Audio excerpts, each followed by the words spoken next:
एक सवाल और उसके बाद हम आज बहुत ही खूबसूरत वचन में आएंगे। मैं बिलीव करता हूँ प्रभु आपको आज बहुत ब्यूटीफुल थिंग्स लर्न करवाएगा। आमीन। और मैं विश्वास करता हूँ प्रभु आप में से हर एक से बात करेगा। एक सिंपल क्वेश्चन मैं आपसे पूछ रहा हूँ। जब नए नियम की शुरुआत के पन्नों में आप पढ़ते हो, तुम उसका नाम इमैनुअल रखना, जिसका अर्थ है परमेश्वर हमारे साथ। आप जानते हैं, जिस व्यक्ति को ये ईमान है परमेश्वर मेरे साथ है, उस आदमी की लाइफ कैसे होती है, उस आदमी की जिंदगी कैसे होती है। कईयों को लगता है अगर परमेश्वर मेरे साथ है ना तो मेरी लाइफ में कोई प्रॉब्लम नहीं आएगी। You are wrong. यीशु बोट में था फिर भी तूफान आया। अगर आपको लगता है प्रभु मेरे साथ है तो मेरी लाइफ पे कभी कोई तकलीफ नहीं आएगी, मैं आपको कभी भी झूठ बोल के कंफर्ट नहीं करूंगा। एक बहुत अच्छी कहावत है, सच बोल के हर्ट कर दो पर झूठ बोल के कंफर्ट मत करो मुझे। तो मैं कभी आपको झूठ बोल के कंफर्ट नहीं करूंगा। मैं आपको एक सच्चाई बताता हूं। जानते हो प्रॉब्लम्स किन के लाइफ में आती है? जो प्रभु में बढ़ते हैं। जो प्रभु में नहीं बढ़ते ना, उनके लाइफ पे कोई प्रॉब्लम नहीं आती है। आप देखो, एक व्यक्ति था जिसका नाम था बिरतिमाई। वो एक अंधा भिखारी था। अंधा भी था, भिखारी भी था। हर दिन यरीहो की गेट पे बैठकर वो लोगों से भीख मांगता था। एक दिन यीशु मसीह वहां से गुजर रहे थे। उसको नहीं पता था कि यीशु गुजर रहा है, क्योंकि यरीहो की गेट्स 99% हमेशा साइलेंट होती थी, क्योंकि वो एक ऐसा नगर था जो श्रापित था। वहां पर कोई रहता नहीं था। पुराने नियम में लिखा है, जो यरीहो को बनाए उसका पहला बेटा मरे, और जो उसकी फाउंडेशन रखे उसका आखिरी बेटा मरे। एक ऐसी खतरनाक सिटी थी कि परमेश्वर ने बनाने वालों पर भी श्राप डाला था। ऐसी गेट्स के सामने यीशु मसीह जा रहा था, और उस आदमी ने कोई आवाज़ सुनी और पूछा क्या हो रहा है, और उसको सुनाई दिया नासरत का यीशु जा रहा है। जैसे वो उठा, उसने कहा, हे यीशु, दाऊद की संतान, मुझ पर दया कर। और आपको पता है वहां पर क्या लिखा है?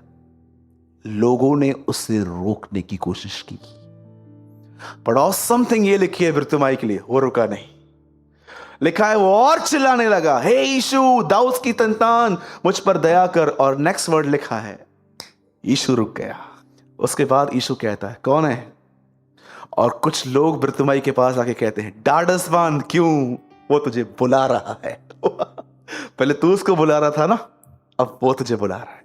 और वो उसके सामने गया। मैं आपसे पूछना चाहता हूं, जब बिरतिमाई ने उसे पुकारा तो क्या पहली पुकार यीशु तक पहुंची? नो। फिर दूसरी पुकार उस तक पहुंची। लोगों ने उसे रोकने की कोशिश की, मत मत चिल्ला। मैं फिर से कहता हूं, तुम खुदा में बढ़ोगे, तकलीफें आएंगी, प्रॉब्लम्स आएंगी। यीशु मसीह कहते हैं 13 अध्याय मत्ती के अंदर, जब वचन के कारण कलेश आया, वचन के कारण कलेश आया, तो वो बीज खत्म हो गए। इतनी फॉल्स टीचिंग आज चल रही है, बकरियों को एंटरटेन करना, इतनी फॉल्स टीचिंग। मैं आपको एक एग्जांपल देता हूं। हमारे प्यारे भाई सुनील यहां पर बैठे हुए हैं।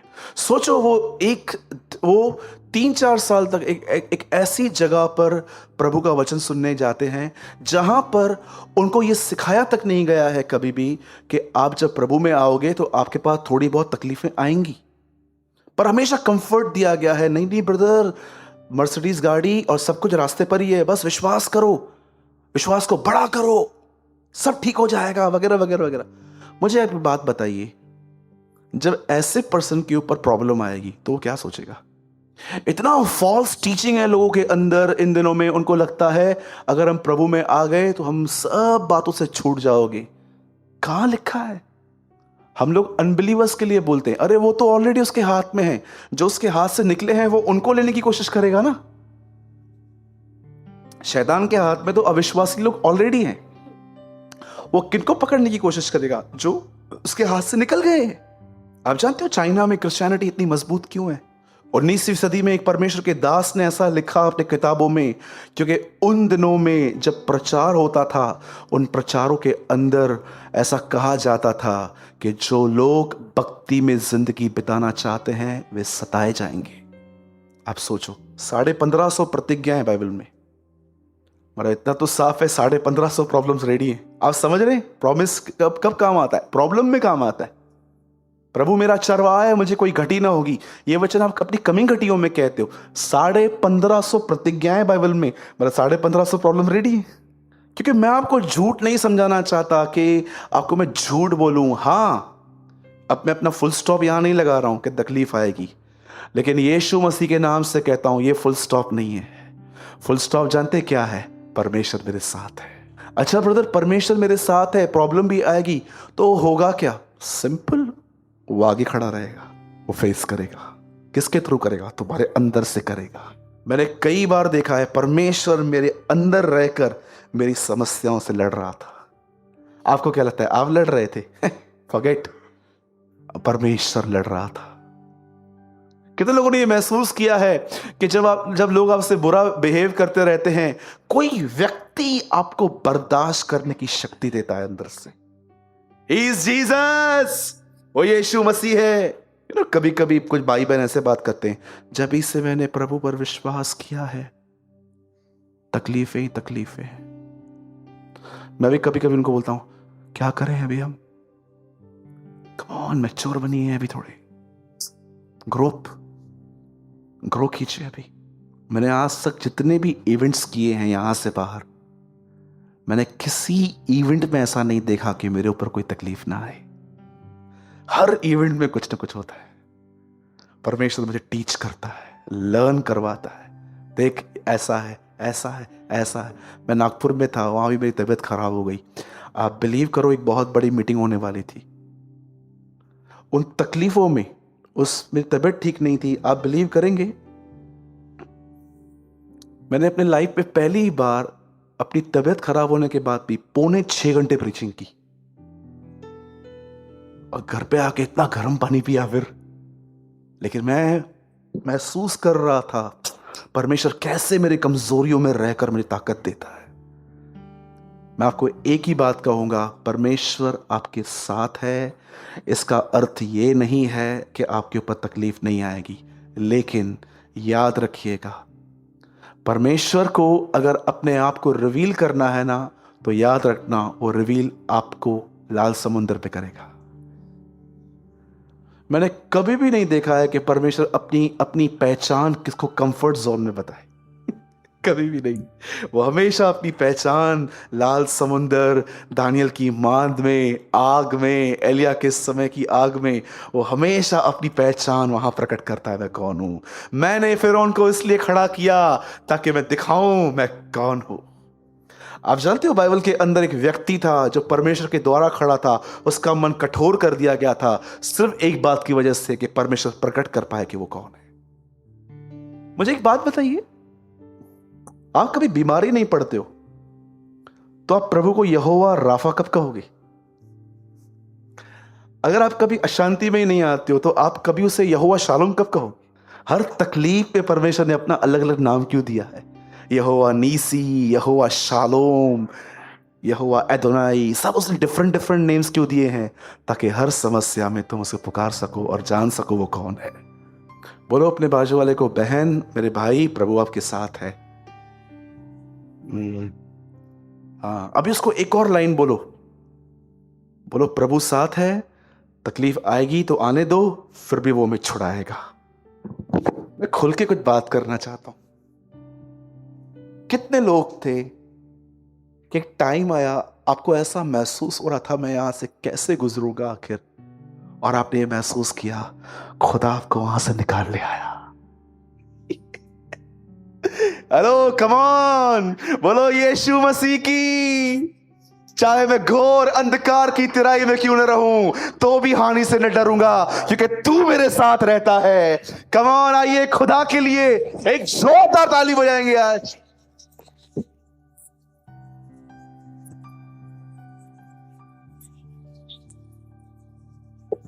मैंने अपने लाइफ में महसूस किया, चाहे तू घोर अंधकार की तिराई में क्यों न गुजरे, तो भी मैं न डरूंगा, क्योंकि वो मेरा छुटकारा करेगा। नो, क्योंकि वो मेरे साथ है। दाऊद छुटकारे की प्रतीक्षा नहीं कर रहा था, मैं जानता हूं प्रभु मुझे ले आएगा। वो कहता है बस वो मेरे साथ है, दैट्स इट। अपने जीवन में कई बार मुझे अनुभव मिला कि मुझे दिख रहा था मेरा टफ टाइम आने वाला है, मैं डर रहा था, लेकिन परमेश्वर मुझे वहां से निकाल के लेकर आया। और आप जानते हो, जब प्रभु मुझे वहां से निकाल के आया, मैं बेटर नहीं, मैं बेटर पर्सन बन गया। और जानते, एक चीज बिल्कुल खत्म हो गई मेरे अंदर से, वो था अपनी प्रेयर पर घमंड, अपनी बाइबल स्टडी पर घमंड, अपने रेगुलर चर्च ऑफरिंग डालने पर घमंड। मैं जान गया मैं जो कुछ भी हूं अपने परमेश्वर की तरफ से। काश आपको भी ये लेसन मिले, आप भी कभी कभी खुदावन आपको ऐसी जगहों से ले जाए ताकि आपके अंदर आपकी पूरी सेल्फ राइचियसनेस खत्म हो जाए और आप अपनी निगाहें उसकी तरफ देख के कहें, ये सब तू है, यू आर। और मैं आपको बताना चाहता हूं थोड़े में, दिस इज ट्रू वर्शिप, यही सच्ची आराधना है। ब्रदर एक बात तो बताओ, हम चर्च क्यों आते हैं? एक सवाल मैं आपसे पूछता हूं, आप 11 महीने स्कूल क्यों जाते? कोई ऐसा स्कूल खुला है क्या, जरा बताओ तो, जिसमें एग्जाम नहीं लिया जाता है, डायरेक्ट 11 से 12? कोई भी यूनिवर्सिटी नहीं करती है ऐसा। परमेश्वर आपको यहां पर क्यों टीच करता है? ताकि आप यहां से जाने के बाद जब आपके लिए परीक्षा आए तो आप खड़े रह पाओ। बोलो मेरे पीछे, बोलो, हाथ उठाइए अपना, बोलिए, उसने संभाला था, वो संभाल रहा है और वो संभालेगा। यस, वो संभालेगा।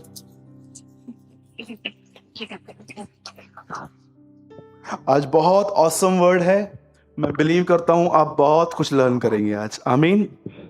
आइए सब खोलेंगे भजन संहिता, साम्स 5:5। जिन्होंने उसकी ओर दृष्टि की उन्होंने ज्योति पाई और उनका मुंह कभी काला होने न पाया। English, if you look to him for help, he will put a smile on your face, you will have no need to be ashamed. जिन्होंने उसकी ओर दृष्टि की उन्होंने ज्योति पाई। जिन्होंने उसकी ओर दृष्टि की, सबने नहीं है, जिन्होंने, और उनका मुंह कभी काला होने न पाया।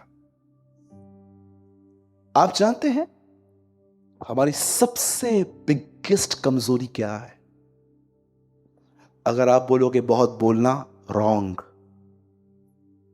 अगर आप बोलोगे अपने फायदे के लिए झूठ बोलना, रॉन्ग। मैं आपको बताना चाहता हूं, हमारी सबसे बड़ी कमजोरी है नेगेटिव थिंग्स को फोकस करना। That is our biggest problem.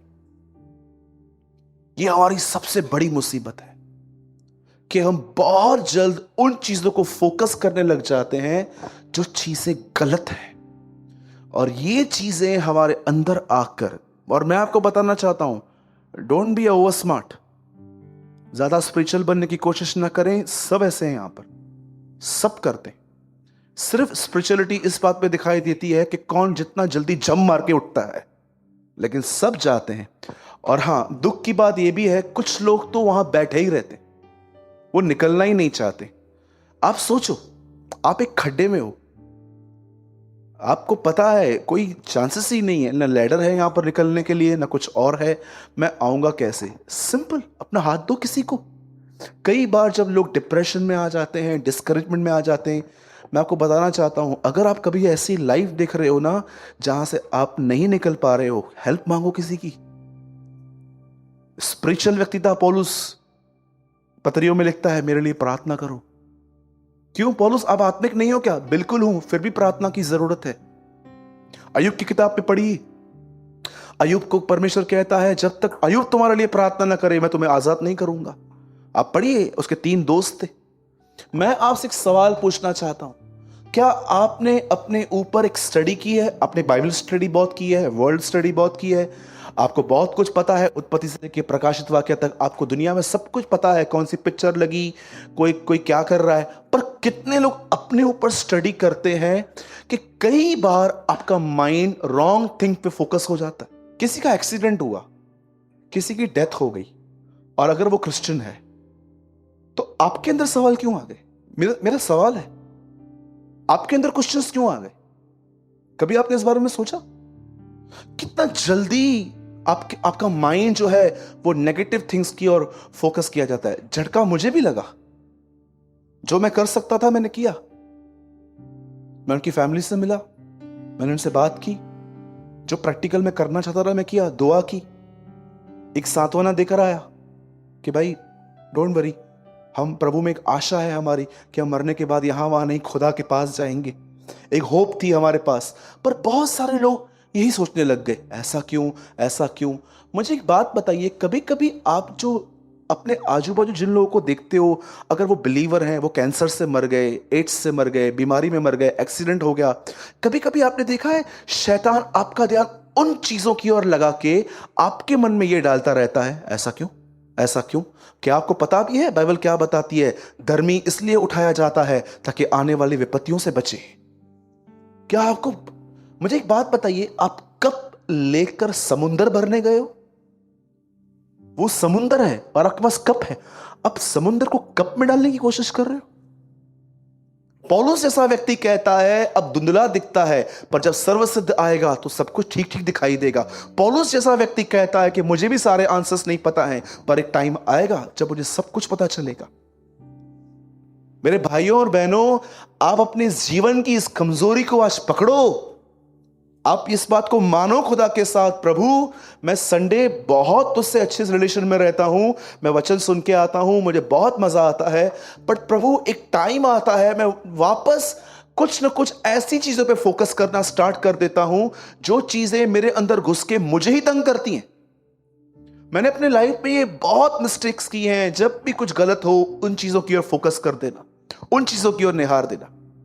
मैं आपको एक इमेज दिखाता हूं ब्रदर, जो आपने पहले पहले लगाई थी ना, ये देखिए, चर्च के अंदर भी ऐसा होता है कई बार, एकदम पहले पहले लगाई थी आपने।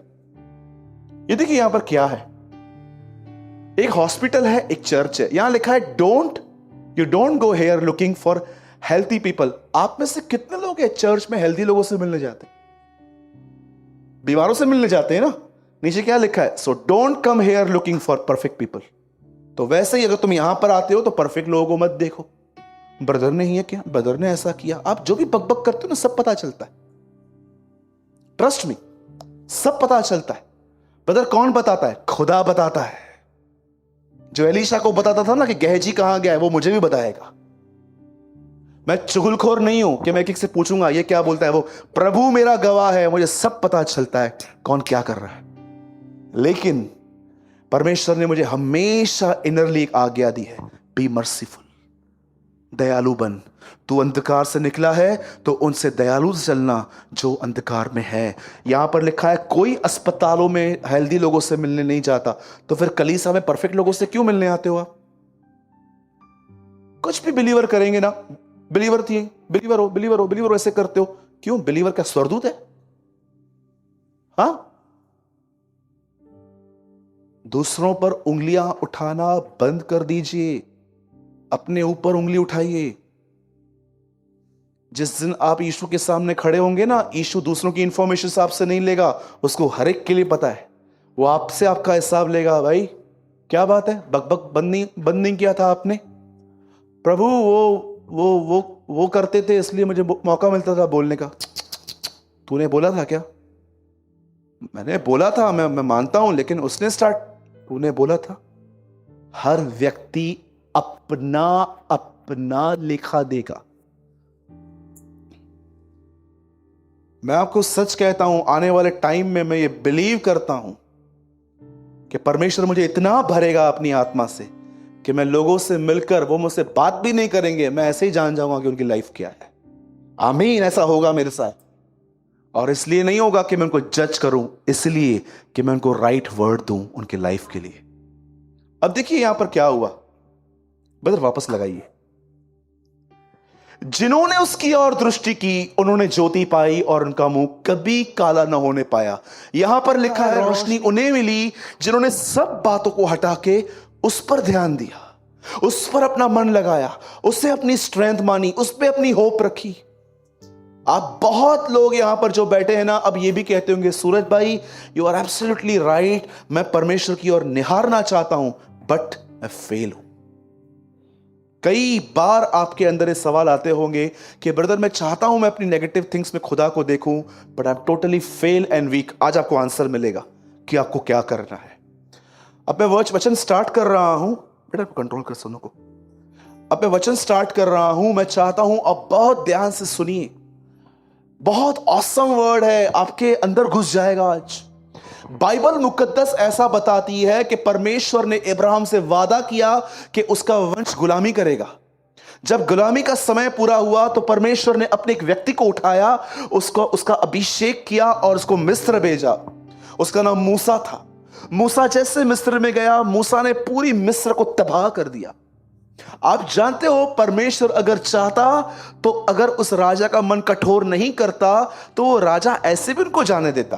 पर क्यों परमेश्वर ने ताकतें दिखाई अपनी? सिर्फ ये दिखाने के लिए क्योंकि इजरायलियों को और सबको ये पता चले कि परमेश्वर कौन है।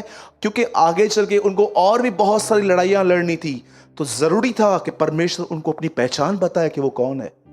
अब परमेश्वर, आप सब जानते हैं, ध्यान दीजिए, इब्राहिम का जो वंश था वो गुलामी में था, कई सारे लोग थे। और परमेश्वर ने एक समय था जब मूसा को उठाया, उसका पाखरू से मसा किया और उस व्यक्ति को उठाकर सीधा उसको बेच दिया। मूसा फिरौन के सामने खड़ा हुआ और कहता है मेरे लोगों को जाने दे। और वो एक ही बात कहता है, मैं उनको नहीं जाने दूंगा। बेटों को लेके जा, बेटियों को लेके जा, इसको लेके जा, उसको लेके जा। मूसा एक ही बात पे डटा हुआ था, कोई नहीं रहेगा, सबको लेके जाऊंगा मैं। और एक दिन ऐसा हुआ जब उनके पहलोटे बच्चे मरे, उन्होंने कहा निकलो यहां से, अब कोई नहीं चाहिए। फिर आहिस्ते आहिस्ते आप देखिए ये जर्नी स्टार्ट हुई। आप में से कितने लोग ये बात जानते हैं, जितने भी लोग वहां से निकले उनमें से कोई नहीं पहुंचा कनान। तो ब्रदर कौन पहुंचे? नेक्स्ट जनरेशन, अगली पीढ़ी वहां पर पहुंची। कितना खतरनाक चित्र है ना पुराने नियम का ये। इतने लोग निकले, 2 लोग पहुंचे। कभी कभी मुझे ये कलीसिया का चित्र दिखता है कि इतने सारे लोग आए लेकिन पहुंचे प्रभु तक से 2-3 ही, क्योंकि मोस्ट ऑफ पीपल कॉम्प्रोमाइजर्स थे। आप जानते हैं उसके बाद क्या हुआ? ध्यान दीजिए, परमेश्वर जब उनको वहां से निकाल कर लेकर आया, आपको पता है उनके एटीट्यूड में सबसे बड़ा प्रॉब्लम क्या था? इजरायली जो नाश हुए, उनका सबसे बड़ा इशू क्या था? आइए मैं फिर से कहता हूं, अगर किसने ध्यान से नहीं सुना तो शायद ये सत्य आपने पहले नहीं सुना होगा। परमेश्वर के लोग वहां से निकले, रास्ते पे चलते चलते नाश हो गए। उनमें से जो बच्चे पैदा होने वाले थे वो आगे जाने वाले थे। पर ये लोग क्यों नाश हुए? आपको पता है, सिर्फ एक एटीट्यूड था इनके पास। ये बड़ा गलत एटीट्यूड था। और जानते हो इनका सबसे बड़ा प्रॉब्लम क्या था? जो भी चाहिए अभी चाहिए, ये उनका इश्यू था। पता है उनके अंदर पेशेंस नहीं था। कितने लोग ये बात जानते हैं? ये बहुत खतरनाक एटीट्यूड है। अब के अब सब कुछ ठीक हो जाए, अब के अब। हमेशा वो कहते थे कि जो हम मांगते हैं ना, हमको अभी मिलना चाहिए। आप जानते हो इब्राहिम 25 साल उसने वेट किया, 13 साल यूसुफ ने वेट किया, मूसा ने 40 साल वेट किया, हमारे उद्धारकर्ता ने 30 साल वेट किया। कितने लोग ये विश्वास करते हैं अगर आप वेट करते हो तो आप अच्छी कंपनी में हो? आप अच्छी कंपनी में हो, मतलब आप इनके साथ वेट कर रहे हो, संतों के साथ सिद्धा प्राप्त कर रहे हो। आप याद रखना, परमेश्वर अगर आपको इंतजार करवाए ना किसी चीज के लिए, आप जान जाओ वो कुछ खूबसूरत निकालने वाला है, बहुत ब्यूटीफुल निकालने वाला है। अगर वो कभी भी आपसे वेट करवाए ना, यस यस वेट। आपको पता है ना 3 सिग्नल्स में कितने होते हैं? Red, green, orange. रेड मतलब स्टॉप, ग्रीन यस, और ऑरेंज कभी कभी परमेश्वर बोलता है नो, मत कर ये बात, नहीं सुनूंगा मैं तेरी ये प्रार्थना, बंद कर बॉयफ्रेंड के लिए प्रार्थना करना, ये सब अलाउ नहीं है यहां पर। ग्रीन कर, मैं तेरे साथ हूं। ऑरेंज वेट कर। मैं ऐसे ही उस दिन बॉम्बे से आ रहा था, मैं सिग्नल देख रहा था मैंने उसमें से लर्न किया ये कि प्रभु कभी कभी आप रेड बोलते हो, कभी कभी आप ग्रीन बोलते हो, लेकिन कभी कभी आप बोलते हो ऑरेंज, वेट। और सच्ची कहता हूं, ऑरेंज मतलब बेस्ट है। ऑरेंजेस खाते हो ना? अभी मैं नागपुर गया था ऑरेंजेस बोलो यीशु मसीह की। अब जानते हो हुआ क्या? इनका एटीट्यूड ये था, सबसे खतरनाक एटीट्यूड था, अब भी चाहिए। कितने लोग हैं यहां पर अब भी चाहिए, अभी प्रार्थना किया अभी आई, ऐसा होता है। आप जानते हो उसके बाद क्या हुआ? ये लोग नाश हो गए, लेकिन जो पहली जनरेशन इनसे पैदा हुई थी, अब मैं बहुत ऑसम थिंग आपको बताना चाहता हूं। जैसे ही ये लोग कनान के बॉर्डर पे पहुंचे, मूसा ने उनको कहा अंदर जाओ, रेकी करके आओ। लोग लंबे हैं कि चौड़े हैं, छोटे हैं कि बड़े हैं, वहां पर जमीन उपजाऊ है कि अच्छी है, और वहां पर देखो वो लोग जहां रहते हैं वो झोपड़ियों में रहते हैं कि किले के घरों में रहते हैं। 12 बेदिए उन्होंने निकाल लिए, उसमें यहोशू था, कालेब था, ये सब अंदर गए। और जानते हो इन्होंने क्या किया? वहां पर जाके दाग का एक गुच्छा तोड़ा, डाल दिया बैग में। उसके बाद इन्होंने जमीन चेक की कि यहां पर खेती होगी कि नहीं होगी, ये भी चेक कर ली। उसके बाद ये घूम रहे थे, घूमते घूमते घूमते आखिर जब इनको पता चल गया कि ये देश बड़ा उपजाऊ है, सच में परमेश्वर ने जो देश कहा था ना, जहां पर दूध और मधु की धाराएं बहती हैं, सच में ये है। और जैसे ये वापस आए, मूसा ने इनसे पूछा कैसा था देश? देश तो बहुत अच्छा है, लेकिन अपन जा नहीं पाएंगे। क्यों नहीं जा पाएंगे? जानते हो वो लोग पहली चीज क्या बोलते हैं? फर्स्ट थिंग, वहां के लोग हमसे अधिक बलवान हैं। ये सीख के आए थे लोग वहां से। उसके बाद वो लोग कहते हैं हमने वहां पर अनाकवंशी देखे, एक ऐसे लोग देखे हैं जिनकी हाइट बहुत बड़ी है और उनके एक नॉकआउट से हम मर सकते हैं। ये रिपोर्ट देखने के बाद 2 और लोग आए, यहोशू और कालेब, उन 12 में से थे। वो उनको कहते हैं सुनो, हम जा सकते हैं, हम जाएंगे। और आपको पता है, अब देखो ये जो 10 लोग हैं ना, इन्होंने नेगेटिव बोलकर अपने मंडली का पूरा उन्होंने एटमॉस्फेयर खराब कर दिया। मैं आपको बताऊं, हमारे घरों के अंदर एटमॉस्फेयर कौन खराब करता है? नकारात्मक बोलने वाले लोग, नेगेटिव बोलने वाले। कभी कभी मुझे लगता है मसीह लोगों को गूंगा कर दो ना तो वो बहुत ग्रो करेंगे प्रभु में। कभी कभी मुझे ऐसा लगता है कि जकरिया की तरह अगर इनको गूंगा कर दो ना, इनके घर में इतना काम होगा प्रभु का, इतना काम होगा कि आप सोचो ही नहीं। करूं प्रार्थना? आए बोलिए। सिर्फ नकारात्मक बोलने वाले अपने घर का माहौल खराब। मैं तो आपको कहता हूं, अगर आप सच में अपने घर में थोड़ा फ्रेंडली हो ना, जब भी आपको मालूम पड़े ना, ऐसे जंप देखो, उनको बोलो, अगर दोबारा बोलो ना, प्रभु को बोल दूं कि जकरिया की तरह हालत करते। क्या आप जानते हो प्रभु ने जकरिया को क्यों गूंगा किया? क्या रीजन था? कितना टेम्प्ट होते हैं हम लोग कि जो बोलने का मन है बोलो। क्या उस टेम्पटेशन से आप लड़ते हैं? नहीं बोलूंगा, मैं नहीं लड़ूंगा, नहीं बोलूंगा, कुछ भी हो जाए। मैं कई बार टेम्प्ट हुआ हूं नेगेटिव बोलने के लिए, बोल बोल बोल बोल नेगेटिव। नो, नहीं नहीं नहीं। जब जकरिया ने कहा मैं तो बूढ़ा हूं, मैं कैसे ये हो सकता है, आपको पता है परमेश्वर ने क्यों गूंगा कर दिया? क्योंकि याद रखना, नकारात्मक शब्द आपके अंदर से निकलकर अविश्वास का माहौल क्रिएट करते हैं और आने वाली ब्लेसिंग भी रुक जाती है। कई लोगों को लगता है नकारात्मक बोला तो क्या होगा। अब देखिए यहां पर मुझे टांगों में दर्द है, समझो, दोनों टांगों में दर्द है, ठीक है, और अब मुझे यह बोलना चाहिए मैं विश्वास करता हूं वही मेरे गुनाहों को माफ करता है और मेरे सारे रोगों को चंगा करता है। मुझे यह बोलना चाहिए अपने दर्द में। हां, नो डाउट, जब दर्द होता है ऐसा बोलना भी कभी कभी आसान नहीं होता है, लेकिन हमें खड़ा रहना है, लड़ना है। कल रात की बात बता रहा हूं, कुछ प्रॉब्लम थी, मैं खड़ा हो गया और मैंने प्रभु से कहा, प्रभु मेरी बढ़ती पूर्व और पश्चिम से नहीं, आपकी तरफ से आएगी। आप सोचो, आपको यहां पर दर्द है और आप खड़े हो जाते हो और आप ऐसा कहते हो, ये दर्द तो पता नहीं कब उतरेगा, ये तो मेरी जान ही लेके रहेगा। और कभी कभी पता है लोग क्या सोचते हैं, अब तो एज निकल गई है, जल्दी ठीक नहीं होंगे। जब आप ऐसा बोलते हो ना, आपको पता है क्या होता है, आपके घर में ना अनफेथ का वो एटमॉस्फेयर आ जाता है। और याद रखना इस बात को, यीशु मसीह जिस वक्त एक लड़की को जिंदा करने के लिए गया था, उसने सबसे पहले उनको बाहर निकाला जो रो रहे थे, निकलो इधर से। क्यों? हमेशा याद रखना, अनबिलीव के एटमॉस्फेयर में कभी खुदा काम नहीं कर पाता है, कभी भी नहीं, नेवर, सोचना भी नहीं। आपके शब्द आपके घर के अंदर अनबिलीव का माहौल पैदा करते हैं।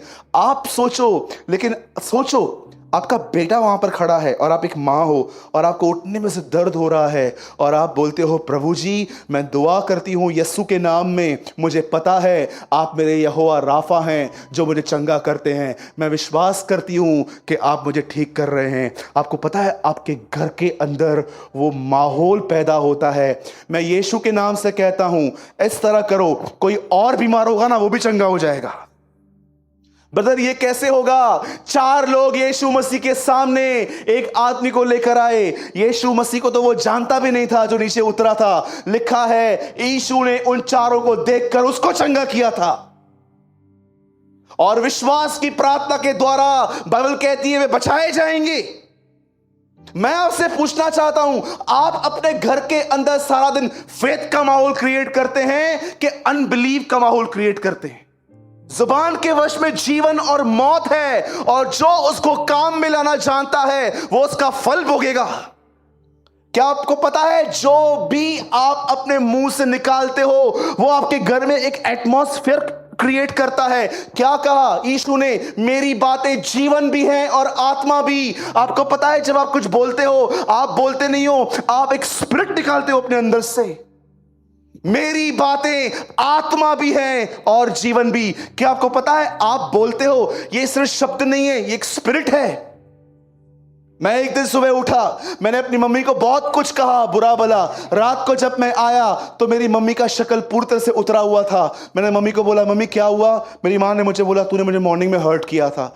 मैंने बोल के मैं चला गया, उन शब्दों को लेकर उसने इतना सोचा कि वो डिस्टर्ब हो गई। मैंने जाते जाते अपने घर के अंदर एक गंदा माहौल क्रिएट करके मैं निकला कि बैठो सोचो मेरे लिए बैठ के। तो मैं आपसे पूछना चाहता हूं यहां पर वो लोग जो वहां से निकले, आपको पता है वो लोगों ने दाग का गुच्छा तोड़ा, उन्होंने जमीन ली, ये लिया वो लिया, और जानते हो बाहर आके कहते क्या है? सब कुछ अच्छा है लेकिन हम जा नहीं पाएंगे।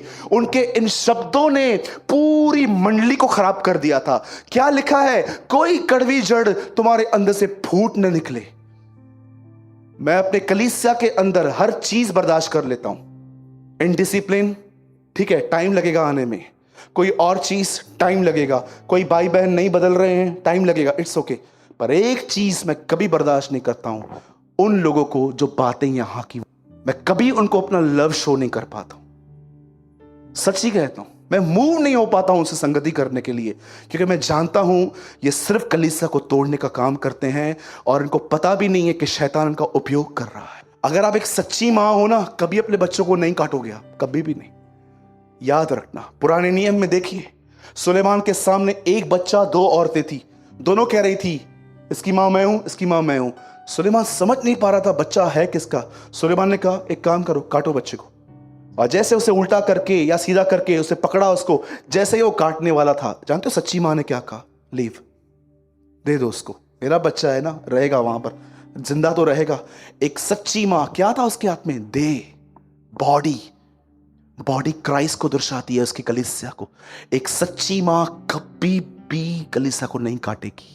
आपको पता है अगर आप किसी के लिए भी कलीसिया में बकबक करते हो ना, ये भाई ऐसा, ये बहन ऐसी, मैं आपको बताना चाहता हूं आप प्रभु की देह को काटते हो। मुझे किसी से भी प्रॉब्लम होता है ना, मैं सामने बात करता हूं, कॉल करूंगा, बड़े प्रेम से बिठाऊंगा उनको, ब्रदर सब ठीक है? ब्रदर ये कंप्लेन आया है, ध्यान दीजिए ना ब्रदर, आप प्रभु में बढ़िए, अपना क्या काम उन लोगों में। लेकिन मैं एक एक को कॉल करके बताऊं, पंकज ऐसा है, दिन्नू ऐसा है, मुकेश भाई ये ऐसे, ये ऐसे, ये ऐसे। आपको पता है मैं क्या कर रहा हूं? मैं देह को काट रहा हूं। मैं तुमको बोलना चाहता हूं, जितने भाई यहां बैठे, अगर तुम अपने भाई के रखवाले नहीं हो तो तुम अपने भाई के हत्यारे हो। मैं बहनों आपको भी कहना चाहता हूं, अगर आप अपनी बहनों की रक्षा नहीं करते ना, तो याद रखना आप अपनी बहनों की हत्या कर रहे हैं। और याद रखना किसी हत्यारे को अनंत जीवन नहीं है, यूहन्ना कहता है। कोई भी हत्यारे को अनंत जीवन नहीं है, किसी को नहीं। जब भी आपको मालूम पड़ता है ना ये इसने ऐसा किया, वो रिक्वेस्ट लो, खुदा को दे दो, खुदा ये मेरा भाई है, ये मेरी बहन है, मैं दुआ करती हूँ इसे आशीष दे और मेरे अंदर शब्द दे, मैं से बात कर। गलत तरह से बोलना इतना खतरनाक है ये, आप शायद आपको पता भी नहीं चले। कभी कभी आप देखो लोगों को, आप उनको कुछ बोल दो, आपको वो टाइम पे कहेंगे ठीक है ना, कोई बात नहीं, आप मेरे अपने तो हो, आपने बोला तो क्या। 6-8 महीने के बाद ये चीजें टोंटिंग में बाहर आती है। कभी ना कभी वो लोग आपको फिर से बोलेंगे। अरे शब्दों को हजम करना इतना आसान नहीं होता। मैंने देखा है कि मैंने 6-8 महीना पहले किसको कुछ बोल दिया, उन्होंने इतना नाइस बिहेव किया। आप जानते हो एक दिन क्या हुआ? दाऊद गुजर रहा था, सिमी ने उसे कहा कुत्ते, पढ़िए आप, कुत्ता कहा दाऊद को। योआद बाजू में खड़ा था। योआद कहता है दाऊद सर का धड़ से अलग करके आऊं उसके, मार दूं। दाऊद कहता है वेट, डोंट टच हिम। प्रभु ने कहा ऐसे मुझे श्राप देने के लिए। कितना दाऊद स्पिरिचुअल दिखता है यहां पर कि दाऊद ने यार कर्ज लेकर भी माफ कर दिया। लेकिन जब दाऊद बूढ़ा हुआ, अपने बेटे सुलेमान को कहता है जा और उसे मार दे। 25-30 साल तक दाऊद उसे अंदर में रखे रहा कि किसी ने मुझे कुत्ता कहा था। आप पढ़ सकते हो, कम सोलोमन, जैसे सुलेमान आया उसको बोलता है go and kill this grey hair man, उस पके बाल वाले व्यक्ति को मार दे। क्या आप ये बिलीव कर सकते हो? पुराने नियम का सबसे महान राजा दाऊद, उसका अंत किसी को अक्षमा रहित में हुआ, अनफॉरगिव है। डोंट वरी, ये पुराना नियम था, पवित्र आत्मा किसके पास था नहीं, तो परमेश्वर ने उनसे एक्सपेक्ट भी नहीं किया था कि वो सबको माफ करे। वो एक लाइफ थी। लेकिन नए नियम में हमारे पास तो परमेश्वर ने पवित्र आत्मा दिया है ताकि हम सबको माफ करें। आप जानते हो जब वो लोग वहां से निकले, उन्होंने एक बात कही, हम वहां नहीं जा सकते। ये शब्दों ने पूरे माहौल को पूरे माहौल को बिगाड़ दिया। उसके बाद जानते हो यहोशू और कालेब ने जब उन्हें कहा नहीं ऐसा नहीं है, नहीं होगा ऐसा कुछ भी, चलो हम चलते हैं। और लिखा है सारी रात वो वहां पर रोते रहे। और जानते हो उसके बाद क्या लिखा है? उन्होंने पत्थर लिए और जैसे और मूसा को मारने वाले थे, मूसा जमीन पे गिर गया, प्रभु मुझे संभाल, इन्हें बचा। और उसके बाद के शब्द सुनिए, अब यहोशू और कालेब खड़े हुए, उन्होंने कहा सुनो, हम वहां जाएंगे, हम उनको मारेंगे। आप जानते हो किस बेस पे ये किया गया? उसके बाद वो लोग कहते हैं क्योंकि परमेश्वर हमारे साथ है, गॉड इज विद अस, हम इसलिए जीतेंगे। सोचो, रोटी बनाने में स्ट्रगल है कि खाने में? जानते हो वो लोग क्या बोलते हैं? वो हमारी रोटी ठहरेंगे, हम खाएंगे उनको। आप बिलीव कर सकते हो? 10 लोग सोच रहे थे हम लड़ेंगे कैसे, लेकिन 2 लोग सोच रहे थे बड़ा मजा आएगा। मैं सोच रहा था उसने ऐसा कैसे कहा, ये हमारी रोटी ठहरेंगे।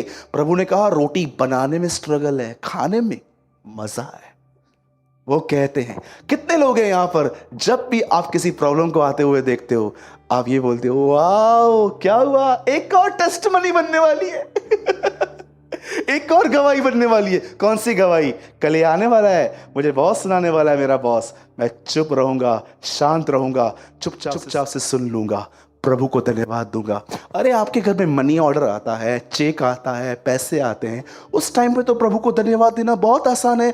प्रभु धन्यवाद आपने मुझे दिया। कितने लोग हैं जब आपको लोग गाली देते हैं, बुरा भला कहते हैं, और आप प्रभु को बोलते हो प्रभु धन्यवाद क्योंकि इस व्यक्ति के द्वारा आप मुझे नम्र कर रहे हैं। कोई है यहां पर जो बुरे लोगों को कह के कहे प्रभु धन्यवाद क्योंकि इस व्यक्ति के द्वारा आप मुझे नम्र कर रहे हो? और बाइबल बताती है उन्होंने ऐसा कहा हम जाएंगे। लेकिन याद रखना, इस बात को हमेशा याद रखना, इन दोनों के अंदर इतनी पॉजिटिवनेस आई कहां से? ये भी वहीं पर रहते थे, वो भी वहीं पर रहते थे। अब देखो, अब मैं मॉरल बता रहा हूं आपको। 12 लोग अंदर गए, सब देखा, जमीन ली, दाग का गुच्छा तोड़ा, बहुत कुछ देखा, सब कुछ देखा। 10 लोग ये सब देख रहे थे और 2 लोग भी उनके साथ में ही थे। और 10 लोगों ने जैसे ये देखा कि इतने बड़े, इतने जाइंट्स हैं, लेकिन 2 लोगों ने कुछ अलग ही देखा। और आज प्रभु से मेरी ये प्रार्थना है कि हमारे अंदर ये आत्मा आए, हमारे अंदर ये स्पिरिट आए। आप जानते हो इन दोनों ने क्या देखा? इन दोनों ने सिर्फ एक ही चीज देखी, एक ही। इन्होंने ये देखा, वो जो हमारे साथ है वो इनसे अति सामर्थी है। अभी आइए प्रैक्टिकल बात करते हैं। सूरज भाई, बहुत अच्छा लगा, होता नहीं है हमसे, अब क्या करें। मैं भी आपकी तरह ही हूं। आप चाहते हैं कि आपकी जिंदगी ऐसे बने जब आपके ऊपर तकलीफें आए तो पवित्र आत्मा आपके हृदय को परमेश्वर की ओर उठाए। चाहते हैं? मेरे लिए इम्पॉसिबल है, लेकिन जानते हो कैसे ये पॉसिबल होगा? 2 मिनट में संदेश पूरा कर दूंगा, ध्यान दीजिए। मुकद्दस ऐसा बताता है, बाइबल मुकद्दस ऐसा बताती है, एक समय था, ये मेरी पर्सनल इमेजिनेशन है, हाँ प्लीज, क्योंकि कल कहीं ये बाइबल में नहीं लिखा गया है, मेरी ये थोड़ी सी इमेजिनेशन हैं। परमेश्वर ने मुझे इमेजिन करने का पावर दिया है तो मैं करूंगा। मुझे एक दिन ऐसा बिलीव होता है कि एक दिन 4000 साल तक है ना, स्वर्ग सुना सुना था, आनंद नहीं था कोई, क्योंकि आपको पता है वहां पर पाप हुआ था, शैतान ने पाप किया था। और एक दिन जानते हैं क्या हुआ? अचानक स्वर्ग हिल रहा था पूरा, वैसे भूकंप आ गया है, सब देख रहे थे। और उन्होंने जानते क्या देखा? परमेश्वर सिंहासन से उठा हुआ है और परमेश्वर वहां पर गीत गा रहा है, hip hip hurray, rock and roll, rock and. परमेश्वर गीत गा रहा है और सबने प्रभु से पूछा, प्रभु क्या हो गया, डांस क्यों कर रहे हो? अरे जिब्राइल, अरे मिकाइल, वो समय आ गया जब मैं अपने बेटे को पृथ्वी पर भेज रहा हूं। वो जाएगा, वो मारा जाएगा, उसके बाद मैं अपने वंश को पालूंगा। यशायाह 53वें अध्याय में लिखा गया है, उस धर्मी के प्राण उठाए जाने के बाद यहोवा अपने वंश को वापस पाएगा। और उन्होंने कहा, जाओ नीचे, वो लड़की देख रहे हो 18 साल की, उसके पास जाओ और उसको कह दो मेरा बेटा उस पे आ रहा है। जिब्राइल नीचे उतरा बड़े आनंद से और जाके कहता है, हे मरियम भयभीत ना हो, परमेश्वर का फजल तुझ पर आया है, सुन तुझे बेटा होगा, तू उसका नाम यीशु रखना, वो दाऊद का सिंहासन लेगा, याकूब के वंशजों पर राज्य करेगा। परमेश्वर उसे उसके पिता दाऊद का सिंहासन देखा। अब सोचो, एक स्त्री जिसने पति, उसकी शादी नहीं हुई है, उसके लिए कितना आसान है ये पूछना, ये कैसे होगा। सोचो, आपके पास मरियम आती और कहती थी, आई एम प्रेग्नेंट, शादी हो गई? नहीं, तो कैसे हुआ? मरियम के अंदर सवाल आया। मरियम उससे पूछती है, ये किस प्रकार का अभिवादन है, मैं ये कैसे मान लूं? तब स्वर्गदूत एक बात कहते हैं, सुन, पवित्र आत्मा तुझ पर उतरेगा और वो जब उतरेगा वो तेरे अंदर एक सामर्थ डालेगा। छाया लिखा है, छाया। वो जब पवित्र आत्मा उतरेगा ये चीज पॉसिबल हो जाएगी। जो भी लोग यहां पर बैठे हैं, मैं यीशु मसीह के नाम से एक रहस्य बताता हूं। जब इस जगत में पहली बार किस पर पवित्र आत्मा भेजा गया तो जानते हैं वहां पर क्या दिखाया? सिद्धांत बनाने के लिए नहीं, वो चीजें जो नहीं हो पाती हैं उन चीजों को पॉसिबल करने के लिए उतारा गया। How many understand? वो पूछती है, ये कैसे होगा? वो कहता है, सुन, पवित्र आत्मा तुझ पर उतरेगा, तब ये हो पाएगा। आइए, जितने भी लोग यहां पर बैठे हुए हैं जो ये सोचते हैं, हाँ ब्रदर मैं उन 10 लोगों की तरह हूं, नकारात्मक बोलता हूं, नकारात्मक बातों पे मन लगाता हूं, ब्रदर मैं कैसे अपने आप को संभालूं? सिंपल थिंग, पवित्र आत्मा उतरेगा और ये सारी चीजें पॉसिबल हो जाएंगी। पवित्र आत्मा उतरना चाहिए। और अब आप कहोगे, ब्रदर पवित्र आत्मा तो उतरा है ना। बिल्कुल, अब उससे भर जाओ, बैठो प्रभु के साथ। जानते हो पवित्र आत्मा की खूबसूरती क्या है? ये देखिए, वो आपके अंदर रहकर अपने आप से आपको भरकर डे बाय डे वो चेन्स जो आपके पैरों पर हैं, मोबाइल की चेन है, बड़ा बड़ा आदमी बनने की चेन है, लोगों की नज़र में कुछ बनने की चेन है, चर्च के अंदर लीडरशिप की लस्ट है, ये सारी चेन्स वो तोड़ तोड़ के वो आपके अंदर एक ऐसा व्यक्तित्व पैदा करता है जिसमें आपका आधार सिर्फ यीशु मसीह होता है। Only Jesus. अगर आपके साथ ये नहीं हो रहा है, मुझे नहीं पता है तुमने कौन सी आत्मा पाई है। पवित्र आत्मा तो नहीं पाया है। जब मैं प्रभु में आया, अब मैं यह अनुभव कर रहा हूं, परमेश्वर हर उस चेन को। सोचो, कभी आपने देखा है ओलंपिक में या मैराथन में लोग जो हैं वो कोट पहन के दौड़ रहे हैं, टाई पहन के दौड़ रहे हैं? आइए, कितने लोगों ने देखा है? कभी भी वो कोट पहन के नहीं घूमते, हल्के कपड़े पहनते हैं। जो भी हैवी है ना आपके लाइफ में, मैं सच्ची बोलता हूं, मैं ये बिलीव करता हूं, मेरे जो पैर थे ना, एक पैर पे एक जंजीर थी, और ये जंजीर थी लोग मेरे बारे में क्या बोलते हैं और सोचते हैं। दूसरा जंजीर था सारा दिन सेलफोन में घुसे रहना। तीसरा जो जंजीर था वो था लोगों के सामने कुछ बनना। चौथा जो जंजीर था इस साइड, वो था चर्च के अंदर लीडरशिप चाहिए। चौथा जो जंजीर थी वो कोई और थी। आपको पता है, पवित्र आत्मा दिन प्रतिदिन इन जंजीरों को तोड़ तोड़ कर आपके व्यक्तित्व को इतना इन बातों से फ्री कर देता है, और आपका एक ही फोकस होता है, जीसस।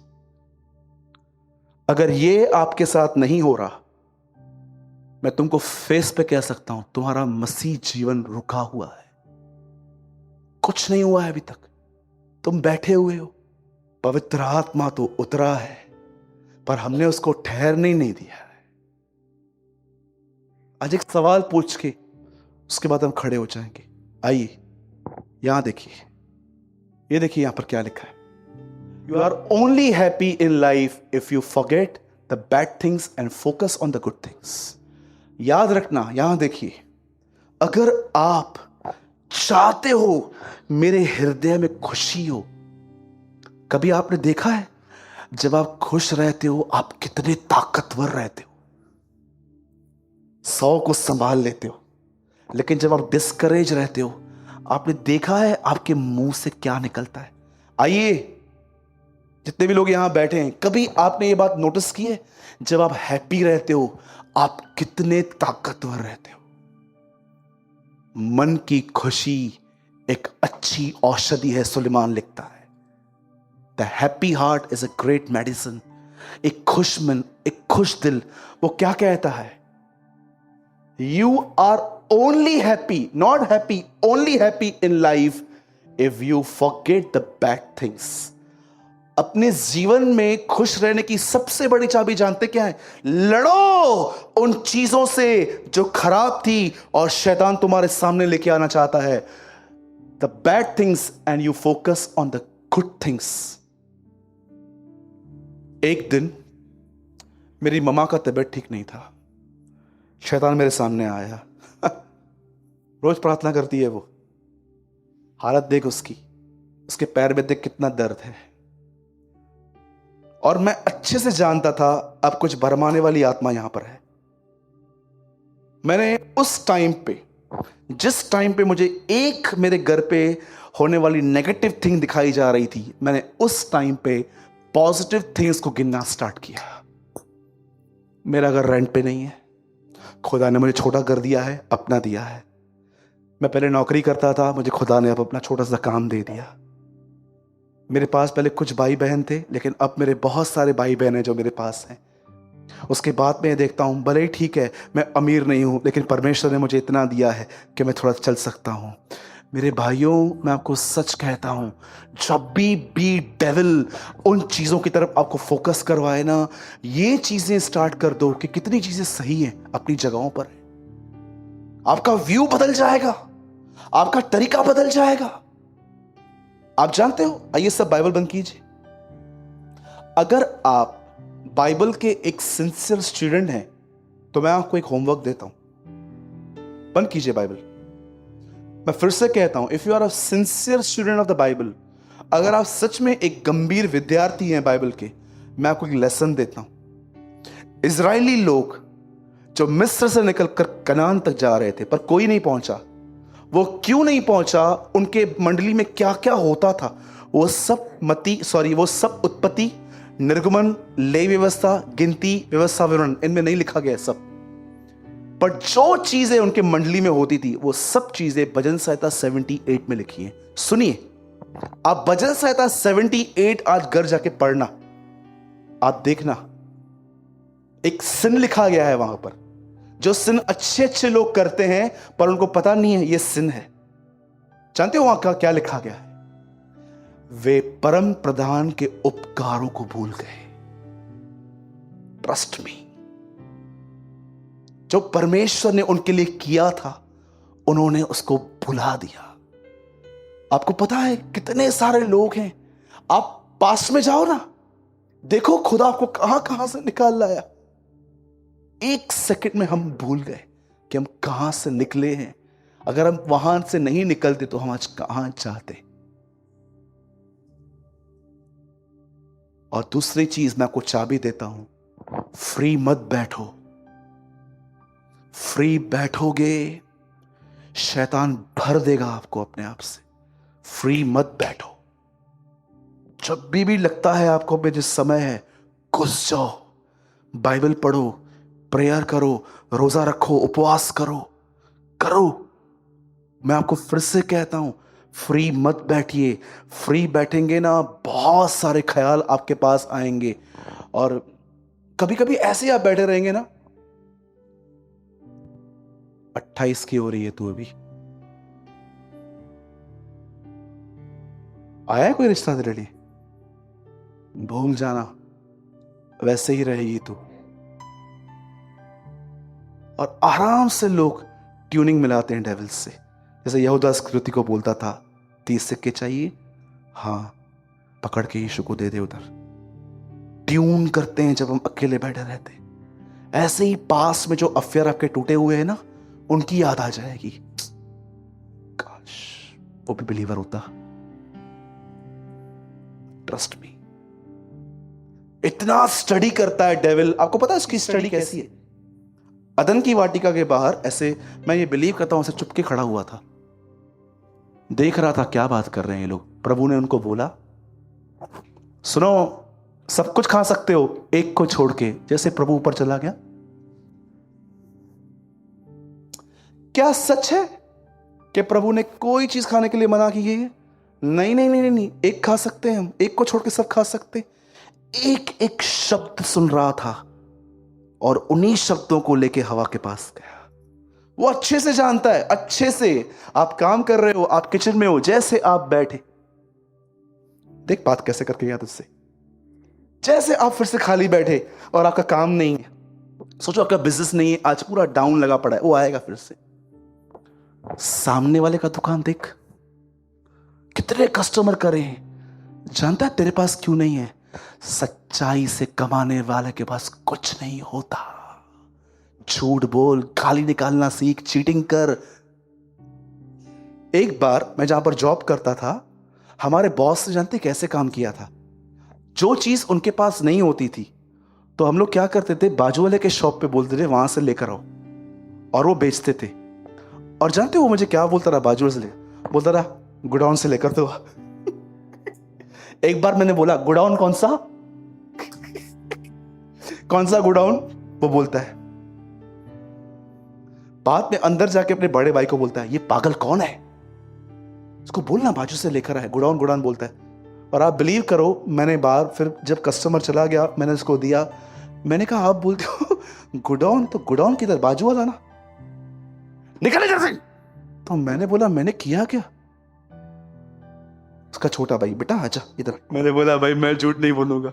निकाल दिया जॉब से। मैं घर पे आके बैठा, मस्त गॉड टीवी देखता था घर पे आके। मेरी मम्मी बोलती थी काम छोड़ के आया, मैं चीटिंग नहीं करेगा। मुझे बहुतों ने बचपन से सिखाया था, झूठ नहीं बोलेगा, चीटिंग नहीं करेगा, गाली नहीं निकालेगा, बिजनेस नहीं कर पाएगा। आज ये तीनों चीजें हम नहीं करते। प्रभु देता है हमें, बहुत थोड़ा देता है।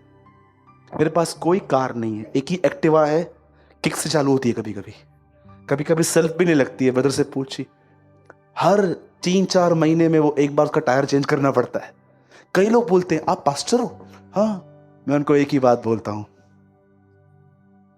हमने चर्च खोली है, दुकान नहीं।